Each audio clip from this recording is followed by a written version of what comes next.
বাচ্চারা টিফিনে সবজি খেতে না চাইলে এই রেসিপিটা বাড়িতে বানিয়ে দেখতে পারেন। দেখতে যেমন ভালো হয়, খেতে তার থেকে আরও অনেক বেশি ভালো হয়।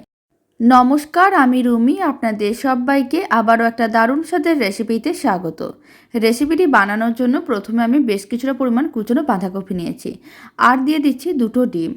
এবার আমি এর মধ্যে দিয়ে দিলাম স্বাদ অনুযায়ী লবণ, আর আমি দিয়ে দিলাম একটা কুচনো পেঁয়াজ আর কুচনো কাঁচা লঙ্কা দিয়ে খুব ভালো করে একসঙ্গে মিশিয়ে নিতে হবে। মিশ্রণটাকে এক সাইডে রেখে দিলাম। এবার একটা ফ্রাইং প্যানকে গ্যাসের ওভেনের উপরে বসিয়ে দিয়েছিলাম, কিছুটা পরিমাণ বাটার ব্রাশ করে নিয়েছি। এবার মিশ্রণটা দিয়ে দিতে হবে আর ঢাকনা বন্ধ করে 3 থেকে 4 মিনিট রান্না করে নিতে হবে। উল্টো দিকটাকে একইভাবে 2 মিনিটের মতন রান্না করে নিয়েছিলাম। এবার আমি বেশ কয়েকটা চিজ স্লাইস দিয়ে দিলাম, এতে দেখতেও ভালো লাগবে আর খেতেও ভীষণ ভালো লাগবে। তারপরে এইভাবে একটু রোল করে নিতে হবে আর পিস পিস করে কেটে নিতে হবে, তাহলেই রেডি হয়ে যাবে দারুণ স্বাদের এই রেসিপি। বাড়িতে বানিয়ে দেখতে পারেন, আশা করি আপনাদেরও খুবই ভালো লাগবে।